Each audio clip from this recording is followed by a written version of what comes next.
Put that coffee down. Coffee's for closers only. Oh, have I got your attention now? What's up? What's going on, man? How are you? I'm doing good. I'm out here in St. Louis. Dodge is skiing somewhere, and I'm in his hometown, so I didn't get to see him. But out here in That's St. Louis, crazy. checking out a mom's house event. Yeah, so It's kind of crazy. I've not been on for 2 weeks. It feels like about 6 months. I've been traveling, it's been so weird. Yes. yeah, it's been strange. We need to get the band back together. So hopefully next week we'll all be on.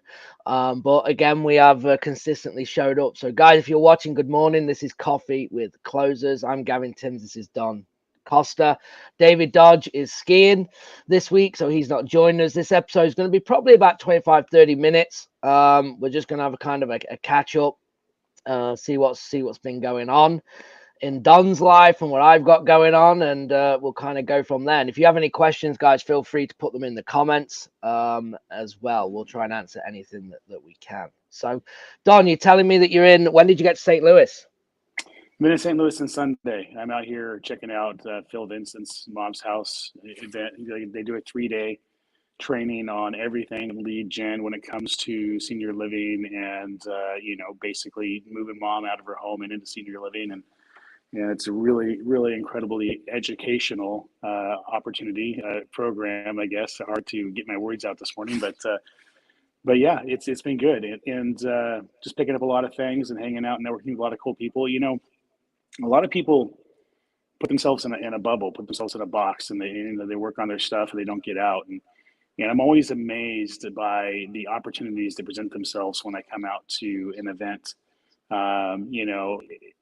Whatever the event is, just the opportunities, the friendships, the network, just how much it grows. So I encourage anybody watching to try to make events that to give you an opportunity to pick up something, educate yourself, but also that give you an opportunity to just build relationships with people outside your circle. And that's what I've been doing for the last 4 days now. So That's awesome. Good, yeah.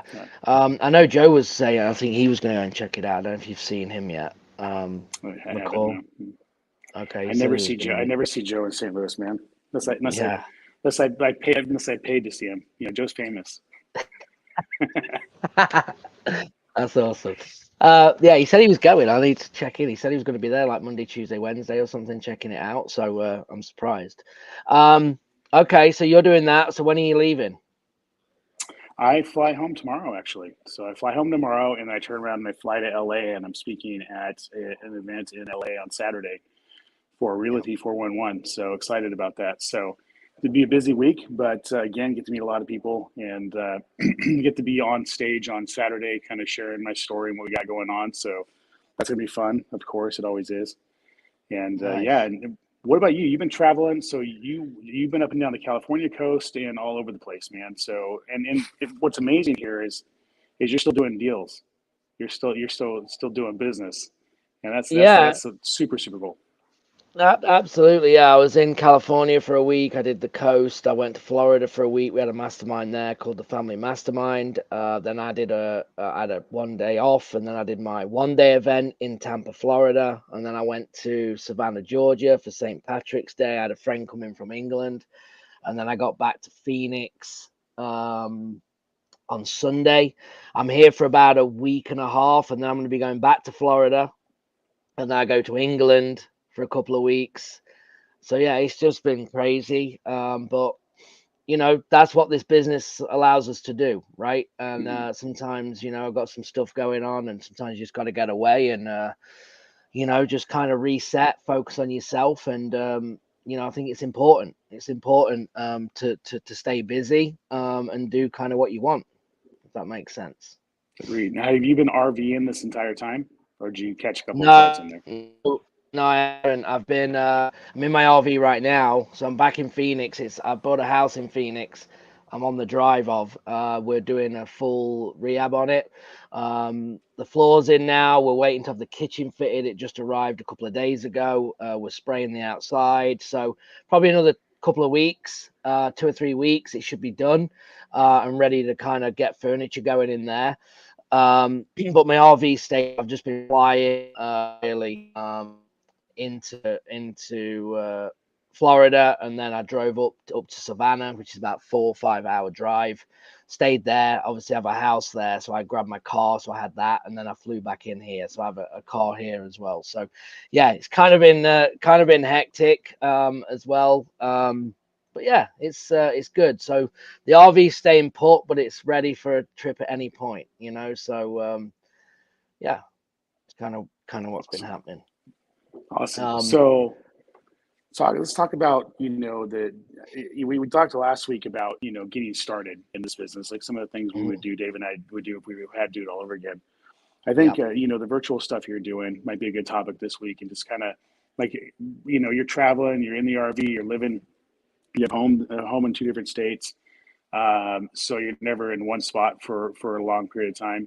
How are you doing deals? How are you making that happen? What kind of, I know texting was something you were trying to get nailed down marketing wise, but what are some of the other ways you're doing deals? And I don't even think we've even talked about what your team looks like. So yeah. So I have.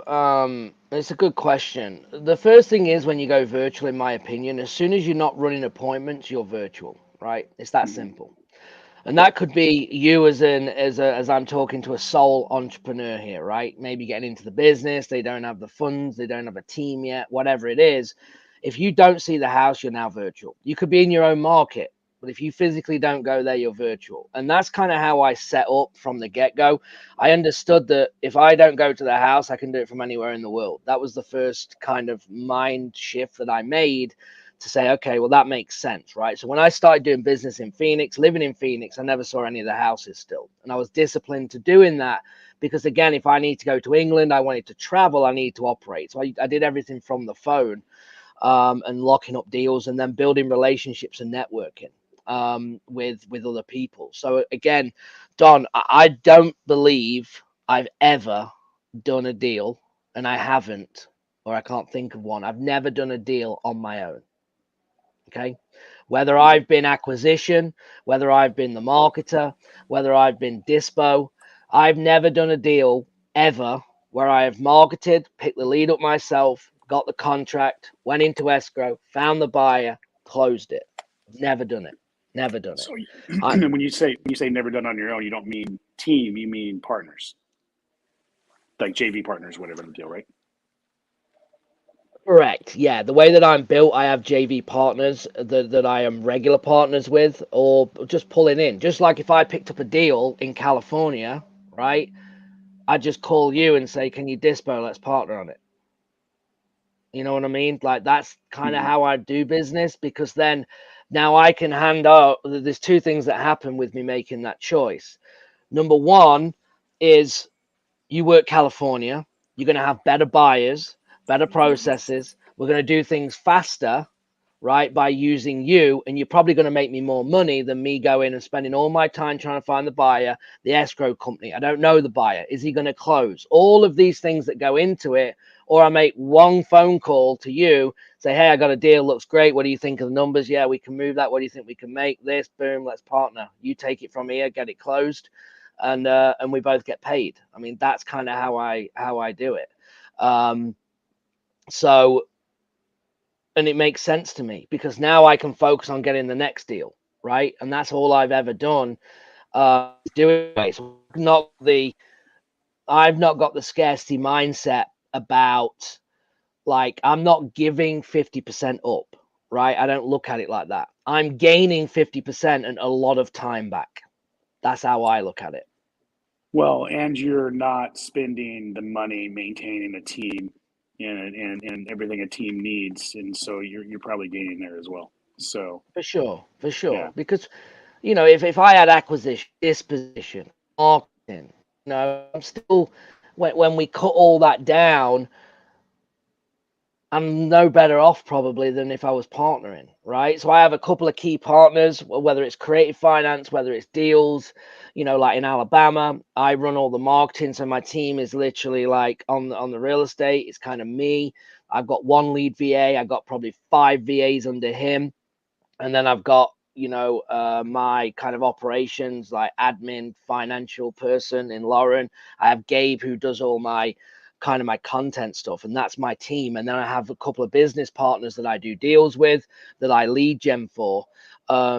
And that's kind of how we do business. And then we also then have the creative finance, where we'll do creative finance pretty much all over the country, depending on the deal as well. So we've brought that in over the last probably 6 months. And I have a partner for that as well. So I'm very big on building the right team with the right people. And I've always had better success with partnerships than I have acquisition and disposition, because they more come and go, right? And my partnerships have lasted. I mean, I don't think I've lost a partnership that I've created, if that makes sense. Right. And that's what I'm good at, because if we make it a win-win for all of us, then it makes sense, right?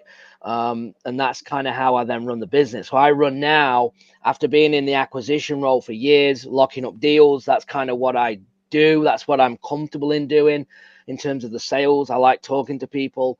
I have conversations that, even in my coaching business, I role play with myself if I have to. Like, I got no problem talking to myself, right? Basically. But then it got to, I was like, well, this is a grind, right? Wholesaling, we're in a transactional business. It's a grind.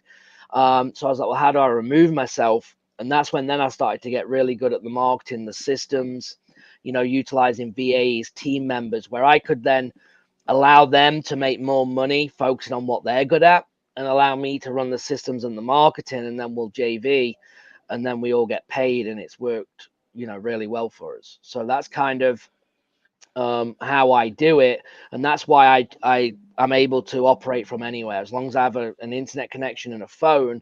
Like when I go to England, the only things I have to watch is the time zone, right? That's it. The Right. time zone changes, and I need to adapt to that sometimes.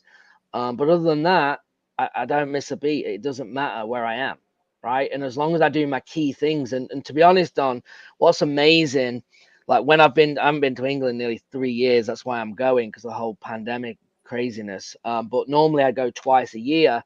And what's amazing when you run a business is when you don't have that much time, you prioritize, okay, better.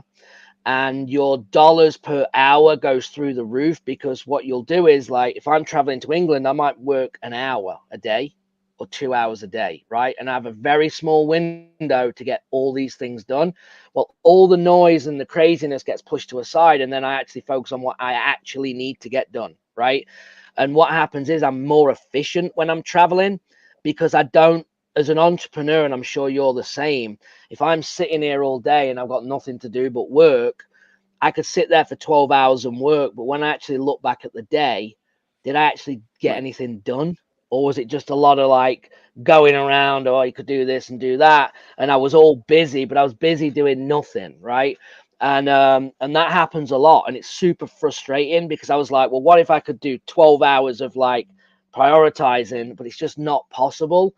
And your head gets filled with a load of nonsense, and you don't actually take that much action until you go, I have an hour today, because I've got whatever you've got going on, you make it work. Just something changes in your mind to say, well, I ain't got time to mess about and think. I got to get this done before I leave today. And by doing that, you really can save a lot of time, get a lot of time back. If Okay. that makes sense. It does. It makes a lot of sense. My struggle when I travel is that I try not to work at all. And I've been traveling a Yeah. lot the last couple of years. And so, I really have to focus in when I'm at home. And I do need to balance a little bit more, and probably throw a little bit of the work in the travel, like a couple hour window or something like that. Because I always, sorry, I always come back to mountains and stuff I got to address. So that's got to change for me. Most definitely. And I don't mind doing it, right? Because it keeps me it makes me feel better, right? Because like last week, I did a couple of coaching calls last week, but I pretty much took last week off, right? Altogether. But then I feel like I don't know what's happening. and that doesn't work well for me. Like I like to know what's going on. I'm not the one doing it, but I'm very good with communication, and I like to talk to the team, and I interact with them a lot, and I want to know what's happening. And when I don't do that, I come back and I'm like, I have no idea what's happening, and that stresses me out. So me working an hour or two just gives me like, okay, I know what we're doing, I know where we're at, I know what's happening. And it just, then I can enjoy my time off better. It works better for me rather than just saying, I'm going to take the whole week off and I'm not going to do a thing. I'm then constantly thinking more about work because I don't put that little window in, because I'm thinking, well, did this get done? Did that happen? I wonder if they forgot that. I wonder if, and then I ended up, I'm not working, but in my mind, I'm working tenfold, if that makes sense. Right. Makes a lot of sense. So We had some comments in here. You probably see better than I can since I'm on my phone, but yeah, let's see. Matt was saying that's crazy. He said, how much do you lose by JVing on a dispo side? Well, I don't lose anything. Again, I gain. I look at it. I'll give you an example. There's a client that bought me a deal in Arizona, in Phoenix, right?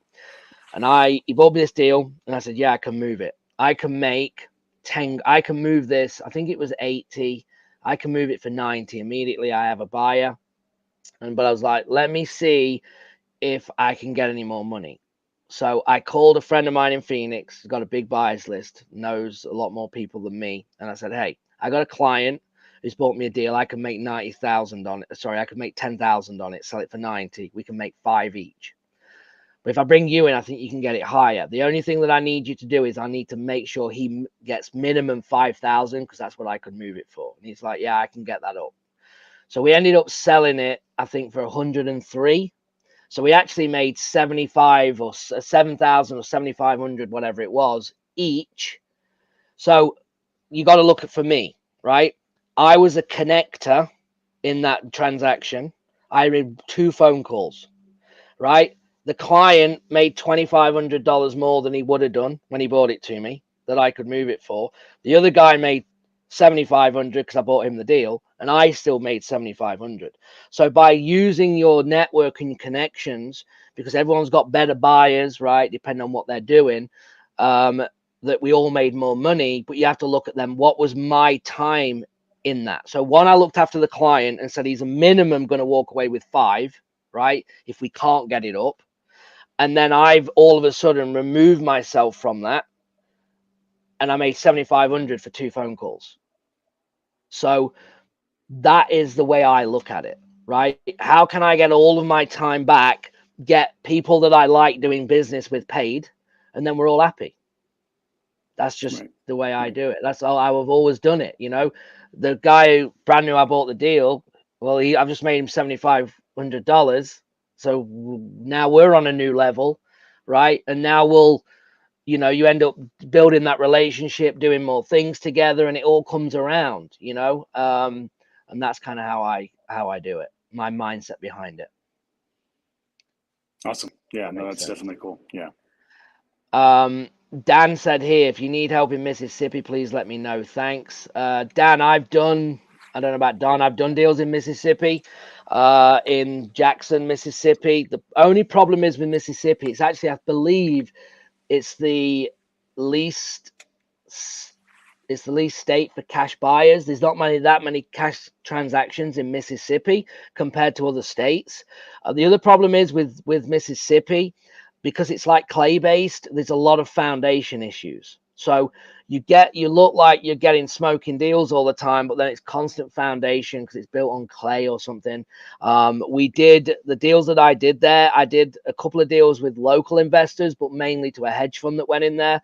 We made about 150 grand over about 6 deals in Mississippi, because we had a hedge fund at the time a few years ago that were buying. So we heavily marketed there, and we were killing it until they lost their money and they ran out of funds.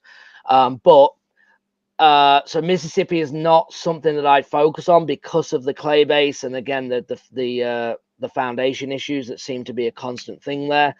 But yes, absolutely, I'd keep in mind if something comes up, or you can let me know if something comes up. I'm sure we have some buyers there.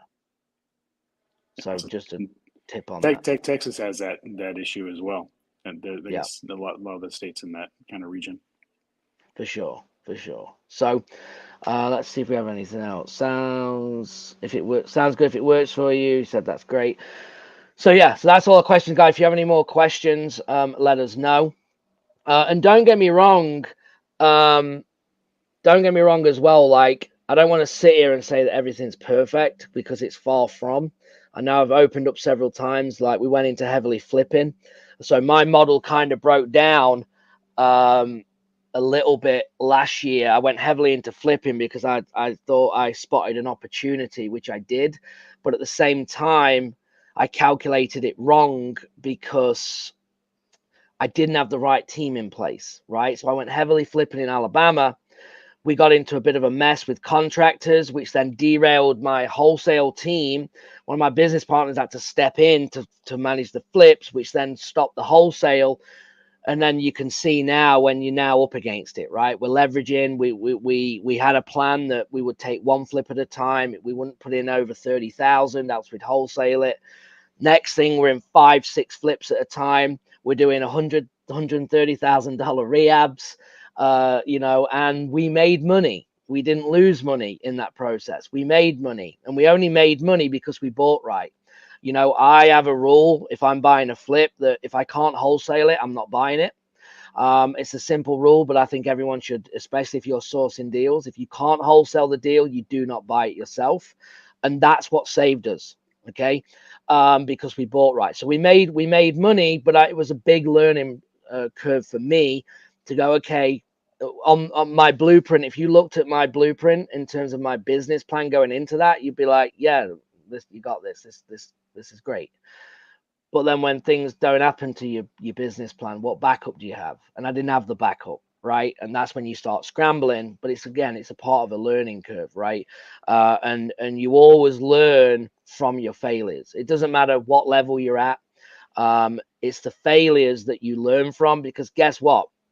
I'd be more concerned if I hadn't failed. So if you're listening to this now and you're doing business in an up market, right, where everyone's overpaying and everyone's making money, you just have to keep your feet on the ground and just be prepared. And I'm not saying you're going to fail, but you're going to fail at some point, right? There's a decision that you're going to make. There's something you're going to buy too high. It's going to get you at some point, but don't freak out. Learn from it, right? And I'm sure Don's the same. I mean, Don's got way bigger life lessons than me. And when I network with people like Don, right, and I listen to, when he's got, I'm talking about 5-6 flips, 7 flips going at once, and he's got 60 flips going at once, right? So, and when you start over leveraging, but you have to listen. I never, when I go into a networking situation, okay, I go to learn and listen. I'm very coachable, okay, and people have said, like, if I go into a sport that I've never played, right? I'm going in with, well, tell me what I need to do and I'll try and do it, right? I'm not going to go in and try and do my way when I don't know what I'm doing. So it could be anything, like hold it like this or do this or throw it like that, whatever the sport may be. And they'll go, oh, actually, you're pretty good. And I'll go, well, only because you've showed me what to do and I'm now going to execute that, right? And it's the same thing when I network. So if Don says, well, this is what happened to me, I'm going to take that on board and go, well, how do I allow that not to happen to me? So I'm going to take his learning and I'm going to bring it in and go, well, yeah, I don't want to do that.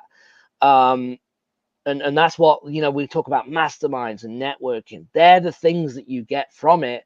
It's not about what's working today, because that's important, but it's also not what to do. What shouldn't you be doing is also just as important. I totally agreed. And I think that's a great place to put a pen in this conversation and close it up. We said we do this for about 30 minutes today. So we should have a guest next week. I just had somebody hit me up, about mobile homes and stuff. I had a few people hit me up in the last couple of days. So look for Dave to be back next week, everybody. Look for us to have another guest, probably next week in the weeks to come, and I think we're all going to be that first weekend. Are you going to be in Florida with us? Possibly. Yeah. Okay. I'm trying to figure it out. Yeah. All right. Okay. Well, we may all be there at the same time. I know Dave's going to be there. So we'll be at Amelia Island for an event, and it'll be a good time. So hopefully we'll see you there, Gavin. I know Dave will be there with me, so we'll probably have to broadcast from the beach. That'll be cool. Awesome. That won't suck. No, Yeah. no, not at all. Yeah, well, Don, enjoy the rest of the event. I appreciate you stepping out and joining us or being on today. Guys, remember, we are live every single week, 11. I'm on a different time zone. 9 Pacific, 12 Eastern, 11 Central, every single week live. If it's in the Facebook group, you're watching on one of our YouTube channels, do us a favor, give us a like, subscribe to where you're watching, share the post. We want to get as many eyes as we can on this. So, yeah, we appreciate you, Don. And again, enjoy the rest of the event, bud. And I will talk to you soon. All right.